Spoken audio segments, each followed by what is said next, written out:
How's it going, everybody? Luxrain here, back at it again with another Plants vs Zombies Garden Warfare 2 video.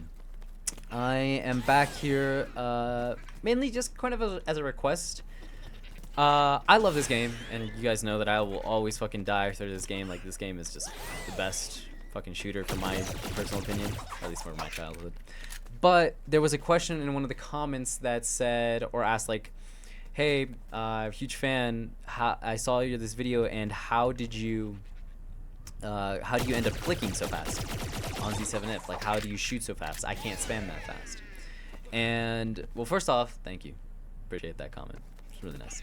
But, second off, how do I, like, shoot that quickly? It's for two reasons. One, I tabbed out. My bad. Two reasons. One, I play on keyboard and mouse. So, keyboard and mouse is definitely a lot quicker to,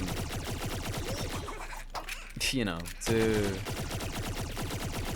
shoot, to get to the max limit on Z7F. But that doesn't mean you can't do it on controller.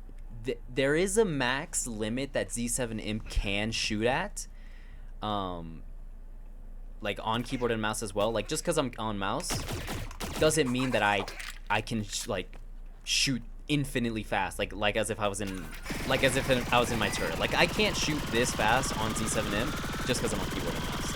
They have it to a specific set speed limit in this game, and that's what I'm gonna go over here, how you can reach that speed limit on both keyboard and mouse and both controller. So we're gonna start off with some things about keyboard and mouse, specifically your mouse. You don't need to do any specific tricks or anything like that to reach the speed limit on mouse for spam clicking, because let's say you know about butterfly clicking, you know about drag clicking. The thing is, this game doesn't allow you to go that fast. What do I mean? You may think that this game, every time that you press your mouse, you are able to shoot.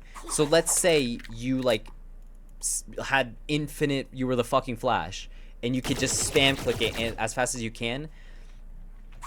The game's not gonna let you go like infinitely fast. The game has a set limit, so that's why when butterfly clicking, like, you press 2 times in the same second, bop bop, you can see I only shot once. Again,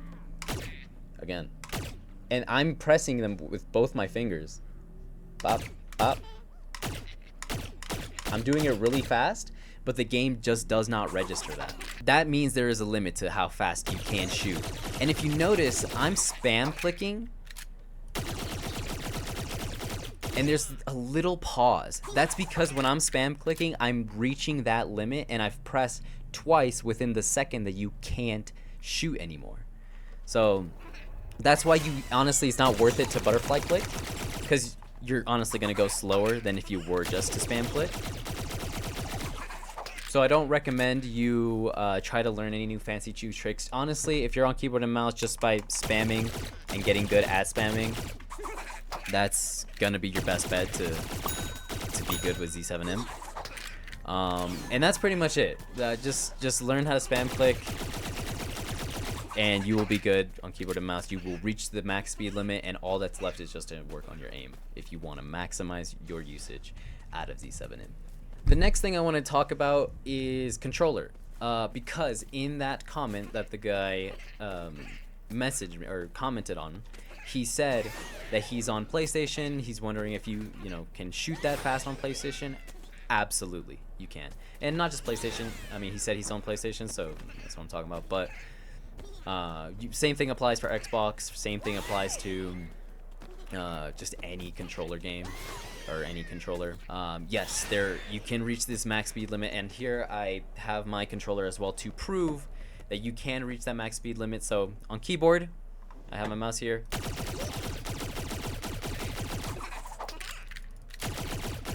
Right, that's the max speed limit. And then on controller, you can see I'm using it.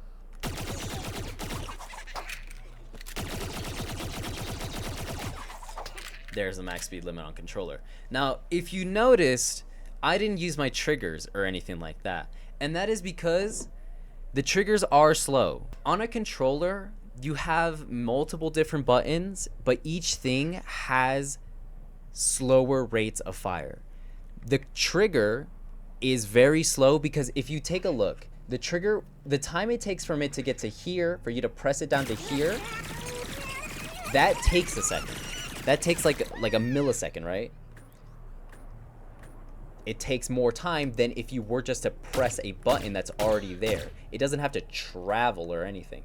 It's just, right? So you don't need to wait for this trigger to go down and then back up and down again for you to make another input. It's way simpler to just press a button. Now, I was going to originally use like X or just any other button on the controller to use as my shoot button and then just like play claw. As you can see, just by playing claw, like you can reach each button and you could spam click it. But I've noticed that especially with just most people that don't play claw, you find it much harder to just spam click your X button. I know it made it harder for me, so that's why I instead changed my buttons from X or just using any button to the actual trigger itself, because your thumb is way easier for you to learn how to just spam shoot. Like you really just don't need that much like skill or anything. Your just thought process just spam your analog key. So I went ahead and I just changed my fire button on my controller. Actually, I went to the settings here, and I went to customize controls, and then I just went to fire.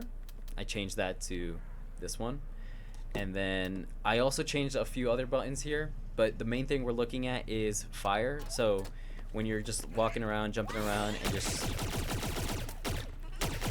shooting, you're gonna be able to reach the max rate of fire. There we go. You can reach the max rate of fire just by being on controller. And also something else you may be able to tell, I'm not pressing the buttons whatsoever. Like there's usually never a time where I'm taking my hand off the analog sticks, and that's for good reason. This also applies to most shooter games. If you're ever just playing on controller and you play normally, like you don't play claw or anything, like I mentioned before, it's always best to just be able to jump around, right, and shoot at the same time.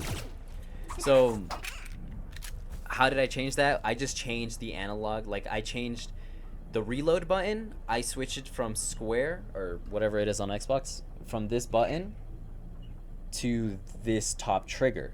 Why did I do that? Because well, you can use, if you're more used to your abilities being your bumpers, then go ahead and change your reload to your R2. I just found it for me, since it's like already in my brain to press R2 for shooting. The least amount of times that you press R2, the more it's going to be ingrained in your brain that R1 is your new reload button. But it's not necessary. If you want to go ahead and just keep your bumpers as your abilities, and you can get your mind used to reloading with R2, and it's not going to be like trouble for you in the future, go ahead, you can do that. I just found it is much easier for my brain to realize, oh, R1 means reload, and I don't need to press it anymore because it's not a shoot button or anything that I used in the past. So as well as, so you're not like, you know, taking your thumbs off the analog sticks or anything like that. Also, jump, I changed that from a button to my analog, my right one that I use for movement. And that's also because, so I don't have to take my hand off, or my thumb off aiming. Boom, you just press X, or boom, you just press your left analog stick down, and you're jumping.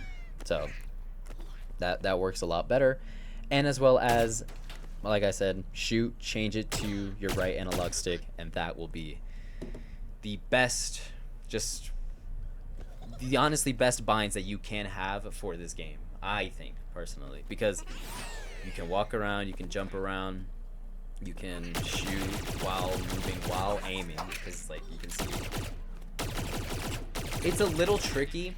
I will say it's a little tricky to move and then aim, but for this game, honestly, all you need to do is just, especially if you have aim assist, when I'm going up against a target, look, you can tell my character like moves on their head on their own a little bit, like it moves a little bit on its own. I'm not pressing anything, but my character, you can see, kind of targeting. It's kind of moving towards, my analog is moving towards the character. So there's not much need to always be moving your analog stick, and you can focus mainly on just spamming your thumb down. So. Alrighty, well, I hope this video helped. That was pretty much it. I just wanted to show everyone how you can do it for both controller and keyboard, how you can reach the max speed. And as well as, if there were any questions about this sort of tutorial, I don't even know if it's a tutorial or not, but this sort of video, any questions, please leave them in the comments below. I'll be more than happy to answer them. And yeah, pretty much it. Hope you guys enjoy. Smash like. Thank you.